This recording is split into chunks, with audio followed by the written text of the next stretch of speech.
Hello again. My name is Monica Pitts, and today in this episode of Marketing with Purpose, we are going to talk about connecting outside the show.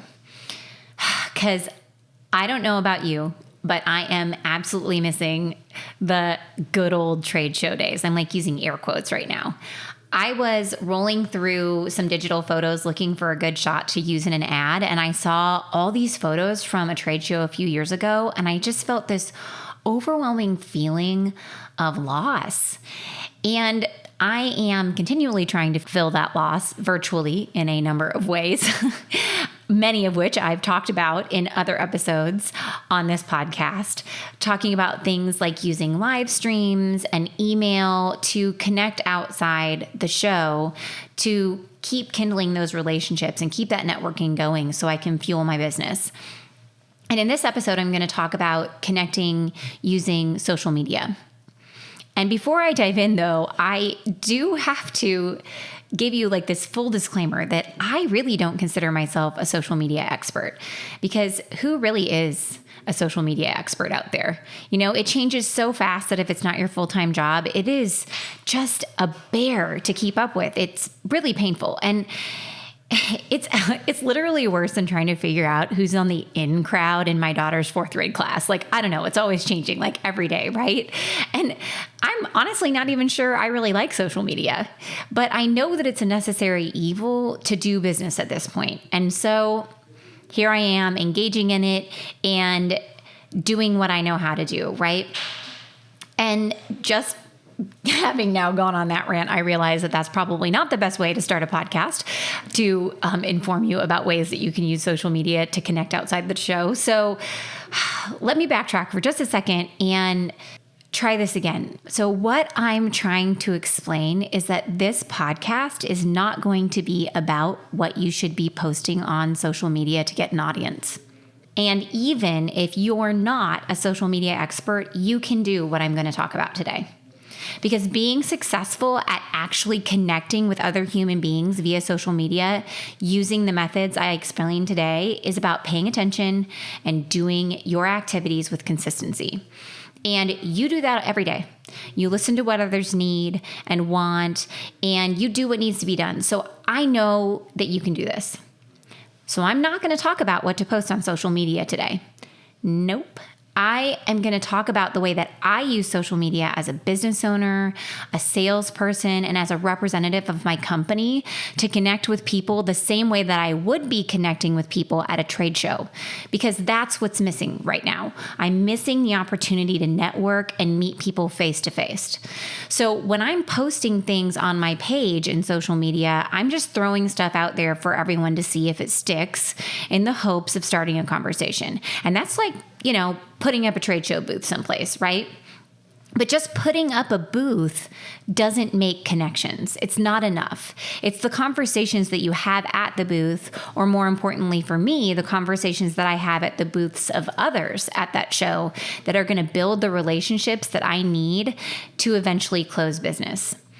So today I'm going to explain how I've been using social media to reach out and connect with individual people, not just people as a whole, because that's what we do when we're at a show, right? You look around the room and you think, well, that company looks awesome. There's a representative of that company. I should go talk to them. And then when you network in person, you have a one-on-one conversation, and that's what we're missing right now. So let's talk about how you'll start those conversations using social media. Let's get to business and dig into connecting outside the show using social media.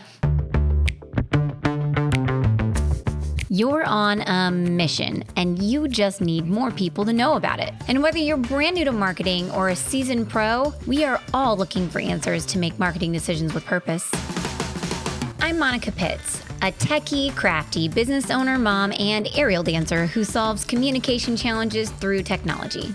This podcast is all about digging in and going digital. I'll share my marketing know-how and business experience from almost 20 years of misadventures. I'll be your backup dancer so you can stop doubting and get moving towards marketing with purpose.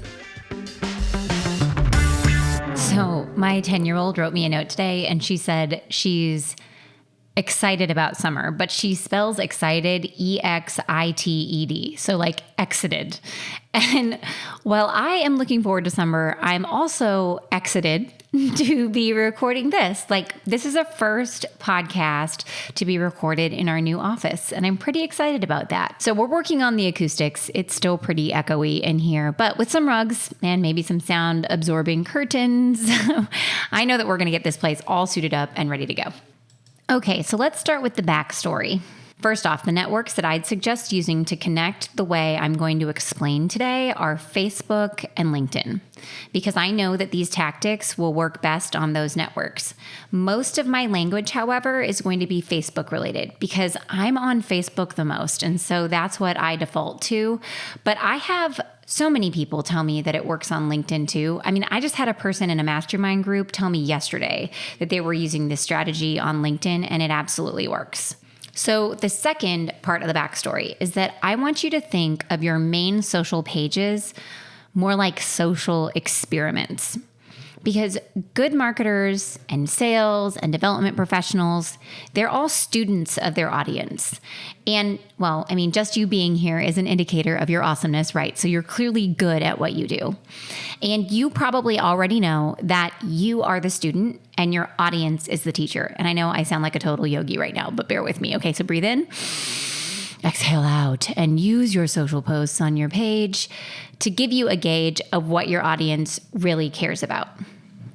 Now, my husband, Mike, we were actually just talking about this the other day. He absolutely hates social media. And I get it. Like I said earlier, I'm not a huge fan of social media the way he uses it either. I mean, he's just so frustrated because he says that people aren't real and they're always just like griping or posting randomness that isn't real. And I just tell him that he's using social media the wrong way. And if you're feeling like Mike, do you remember that jingle? Like, oh man, this jingle, how does it start? Sometimes I dream that he is me. Oh, can't you see that's how I dream to be? Ba-dum-bum-bum-bum. I dream my moves. I dream my grooves like Mike. If I could be like Mike, I wanna be like Mike. Like Mike, if I could be like Mike. Don't tell me that you haven't heard it. My brother and I used to sing that jingle all the time from our bedrooms. Of course, we're like 80s children, but God, that was so catchy. Anyway, maybe someday I'll create something that great and people like sing it years later. Oh, the good old days. Back to trade shows. Okay, so if you are feeling like Mike, then you are probably also not using social media the right way to connect with people for your business. Because see, I hardly ever hang out in my own feed. That stupid feed that's filled with posts from like my ex-colleagues and high school friends and business acquaintances. I'm not there very often because that place holds no magic for me whatsoever. Because what I want to use social media for is to observe my prospects from afar. And I do that in groups. I don't do it in my normal newsfeed. Because in groups, people are unguarded and I can see what makes them frustrated or excited. But more importantly, I can see the challenges that they face as businesses and organizations and consider how I can position myself to help them solve those problems through my services. And you can do the same thing. See, people in social media groups, they all have a collective interest, and that's why it's such a sweet spot for you to hang out. So they often have a common problem that they're trying to solve. And in a productive group, people act closer to the way that they'd behave in like a mastermind group or in like a networking setting. So they're asking questions, looking for answers. They're literally talking back and forth. You can watch their conversations and they're not posting fake news or like sharing cute photos of their toddlers. Like unless you're in a group that does that. And I am totally not in those groups. Like, I'm out of here. Bye. I don't want to deal with that. Right. And neither do you. So you want to seek out groups that serve your target audience. And they could be groups that serve your target audience personally or professionally. It just depends on what your organization does. So consider the types of businesses that you need to meet to help you meet the people you need to grow your organization. And as you're looking for groups to participate in, remember that just like networking, not every connection is about a sale. Many times it's about meeting the right person to connect you with the next person that you need to meet. So understanding your audience is super important to be successful at this. We need to find groups that support our audience. So I am in groups that answer questions for construction marketers. I'm in groups that focus on solving problems for nonprofit organizations. Those are the groups that I'm in, and that's the social feed that I pay attention to most. I literally, when I log into Facebook, I just click on groups, and I don't even look at my own social feed because that's not what I'm there for, right? I'm in paytime activities. I want to make sure that I'm focused on paytime things. So to make sure that you're doing a paytime activity, we need to evaluate the groups that you're part of to make sure that they're actually worth your time to participate in, because we want to build good relationships, right? So we want to look for groups that have more than a few hundred members. You want to find a group where members actually post content and not just the administrator, because oftentimes in young groups, administrators have to post a lot to get the conversation going. But you want to find a self-sustaining group to join so that you can be part of those conversations. And then you're going to look for groups where people aren't supposed to post sales content, like no promotional stuff here. Because groups that are filled with posts of people promoting themselves are really, really lame. And they're not grounds for learning about your audience. Like, you're not going to get what you want out of those. And then also look for comments. Like, if people are posting in the group, you want to find one where others actually interact with the content that are posting answers. That means that you're in a good spot where people are actually networking. And when you join these groups, you're going to be a good group member. That's your goal. And being a good group member is it's a two-way street, because you need to contribute value to the group to get value from it. So you'll get far more value by interacting with the content of others more often than actually posting things yourself. You're just establishing yourself as a resident expert out there. So you're going to use the groups you join in 4 ways. The first is that you'll watch for people posting questions that you can answer. So you're just going to kind of comb over the feed and be like, I haven't answered this question. I should answer it. And you'll answer the questions, right? And then bingo, you just started a relationship. You just gave someone something that they needed. And if you have a downloadable resource or a link that you want to share that directly answers the question, then tell the person asking the question to direct message you for the link. This will both show that you have the answer and not piss off the group administrator because you're posting sales content, right? Because we don't want to do that. You don't want to get kicked out of the group. You want to be able to be part of it, but you also want to follow the rules. Now, most people, they're not going to follow the instructions and they don't direct message you. So instead, you're going to answer the direct messages that come in, but you're also going to keep an eye on the post to see if anybody comments, hey, send me that link. Yes, I'd love the link. And then you can direct message that person with the link. And you don't need permission to direct message someone. They will grant you permission if they want the content.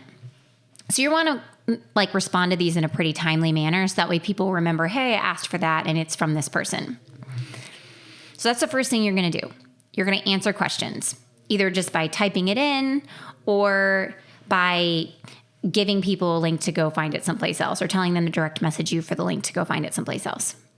Okay, the second thing you're going to do is you're going to take note of the questions that you see on repeat that you can answer, because those are the ones that you want to post answers to in your own social media. Those are the questions that you want to talk about in your blog or in your podcast or in your emails. Those are the ones that we want to talk about, because those are the ones that people care about. I mean, if you answer a question like you're supposed to be doing in number 1, you can even, you give the answer in a comment and then you just copy that. Copy the answer that you just gave them in the comment and then paste it in your own news feed with the question. There you go. You just got yourself social media content right there, and you know it's going to be good because people want to know those answers, right? So that's the second thing you're going to do. Take note of the questions so that you can fuel your own marketing with it. Okay, so number 3, you're going to see who else is answering or asking questions. You're just going to take note of these people. Read what they say. Do you like somebody's answer? Do they really seem smart? Do they seem cool? And if they do, then you want to check them out. Click on their profile. Do they know lots of people? Where do they work? They might be somebody that you want to connect with personally, and you can then use a direct message to reach out to them and be like, hey, you seem awesome. Can I talk to you? Just like you would do at a trade show, right? So it's the same thing. You're just doing it via social media. You're just checking it out and being like, hey, that person's over at that booth, right? So these groups, they're like other people's booths. You're just checking out the other people's booths and you're like, hey, that person's over there talking to so-and-so. I know so-and-so. Let's go check them out, right? You're doing the same thing. It's just on social media. So that's the third thing, right? You're going to check out the people and see if there's somebody that you think seems smart that you want to connect with. And then number 4 is you're going to post questions in the group to learn more about the people in the group and get answers of your own, right? And then you're going to interact with the people who answer and then ask yourself, like, are the people answering people who you think would be good folks to know? And if they are, then you can reach out to them and like start that relationship. Now, these are all suggestions. These 4 suggestions are all using other people's groups that are already established. You can also start your own group because that's definitely a way that I connect with people one-on-one. When people join my group, I ask them to explain their biggest marketing challenge. So we have a group for our nonprofit audience called Nonprofit Marketing with Purpose. And in order to join, I ask them, hey, what's your biggest marketing challenge? And if it's something that I can actually help them overcome, then I might send them a free resource or a blog post or a podcast that I've made using a direct message to reach out to them personally and share the resource. And I also just, I take note of the things that they're saying because that helps me understand where their challenges are and how I can help them overcome those challenges. Because that's how I make friends. That's how I do business. I help people solve their problems, and then they realize that I'm a problem solver and that they can come to me to find those answers, right? And you can do the exact same thing. But really, by telling you about my Nonprofit Marketing with Purpose Facebook group, I'm not telling you, hey, you need to go out and you need to start a group, because that might not be the right thing for you. Right now, I think if you're just getting started, I would just join other groups and see what's going on out there and see if it's an interaction that you like, that you're comfortable with, that you can find some results from before you put all the effort into making a group of your own, because it is work, and adding just a bunch of junk to your plate right away doesn't make sense. So the first step is just joining other groups where your audience is and becoming an active member and giving value to those people to establish yourself as somebody that they might want to know, and to identify people that you want to know as well. Okay, so when I talked about groups and identifying group members that you want to know, I talked about using direct messages to contacting them. And that is another piece of social media that I use a lot. I use direct messages. So sending a direct message can be a super effective way to meet people because, for example, most of my clients have Facebook Messenger installed on their phone and they have the notifications enabled. So if I can't catch them quickly via email, I'll follow up via Messenger, which is basically the same thing as sending them a text. Now, here's the deal, though. Even though a direct message can feel anonymous, it's just like any other conversation. So we need to treat it like one. We need to be normal. All right. Don't just send everyone a bunch of crappy sales junk. No one wants that. They're just going to block you. They're not going to respond. Instead, just like in a networking situation, you're going to approach the message by listening first. Like, what indicates to you that this person may be someone that you want to connect with? And what problems can you solve for them? Do they even know they have that problem yet? So when you're composing your message out to them, you can explain to them, hey, I saw you over on this group. I noticed that you had this question. I just wanted to connect because blah, blah, blah, right? So you're just letting them know I'm paying attention and I care about you. Now, also know that each person has to benefit from the connection. Like, you're benefiting because they're going to talk to you. How are you benefiting them? So make their benefit clear and make it personal. Show them that you are listening. Like, in my opinion, it's better to engage in a quality interaction, like a lower quantity of prospecting with a better quality behind it than just sending out the same canned thing on repeat to everybody under the sun, because that's just not going to start the relationships that you want, right? All right, so that's it. Like, that's what I've been doing. I've been joining groups. I've gotten it down to just a few that I really like, that are active, that have really good members in them. And I go through those groups and I look for the questions that people are posting. I answer their questions. And if I have a link, I tell them that they can send me a direct message to get the link. And then I take note of the questions that I see on repeat and I collect them for the future because I'm going to use that to power my marketing. I look at who else is answering or asking questions, and I click on their bios and I look and I learn about these people because they might be people that I want to connect with. And then I also post questions into the group to learn more about the people in the group to get answers of my own, right? And then I'm going to use direct message as a way to connect with these people one-on-one, because that's really the only way that I can connect with them. That's the only form of communication that I have. And I mean, it won't automatically be delivered to them. They have to accept your message. It's not like it just arrives in their inbox. They don't know you. So it's going to be combed through by the social media gods before it arrives to them. But this is kind of like moving them through the cycle, right? First, I'm going to direct message them. Then I'm going to try to get them to go over to my website and learn something, maybe solve a problem. I'm going to offer them something that they can download from my website, so that way they give me their email. And then hopefully through that, then I can start emailing them and like open that channel of communication. Now, what I just described to you, though, I mean, I know it doesn't sound like rocket science anymore, does it? It's like, it feels a lot more like common sense. You're just using the tools that you already have that are completely free to make connections. And when you think about it less like social media and think about it more like networking, it becomes much easier to wrap your mind around. Though I do have a few things that do help me along in my journey towards making those social connections. You know, I described them also as I was telling you how I use this, because I have regular content that I create in podcasts and on my blog to share with people. And that's what I'm helping them through. I have a way and a place to send them. And then I also have those free online resources that I've built over the years, things like your white papers, case studies, how-to guides, or even like calculators. So those things are things that I can offer to them to help them solve their problems as well, and find benefit in these things that I've created. So I'm using my normal marketing in these conversations. I'm recycling it and I'm putting it in front of more people than would have seen it before. So I'm using all these things that I've built even in my normal connections, in my networking that I'm doing online. And even if you don't have a ton of regular content or free resources, you can always start on that path and start building relationships through that content and using it to fuel your marketing, because this is where you're going to get your ideas, right? You go out into the social network and you're using it as an observation ground to understand what your audience wants and needs to be able to make a buying decision and to be able to solve their problems. I mean, I get so many of my ideas for resources, blogs, and podcasts just by observing people on social media, like I've described, to understand what they need and what I can offer to get an opportunity for myself and my company to connect with them. So there you go. That is my advice for you on using social media to connect outside the show. This is how I use it. Like I said, I'm a person that does not love social media, but I think of my main social media page as a social experiment. And I watch how people interact with the content to understand what they want and need.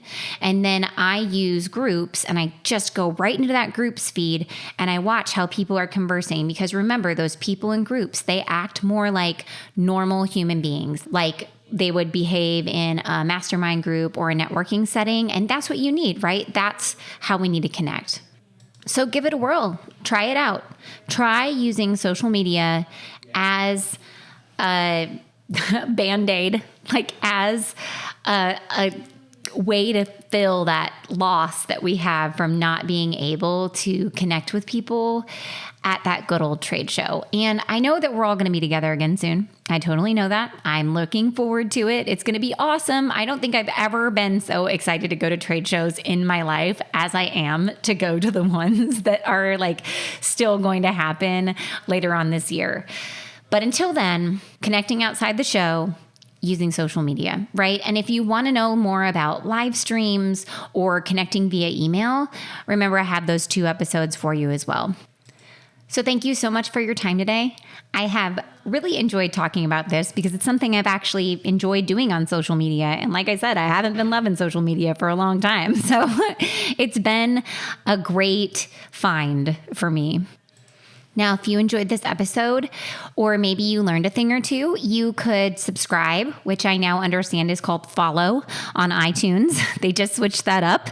So you can subscribe, and then you'll get regular updates whenever we release new episodes to the Marketing with Purpose podcast. And if you're feeling super generous, you might leave me a review and tell people, hey, I learned a thing or two. So thank you so much for your time today. And until next time, go forth and market with purpose.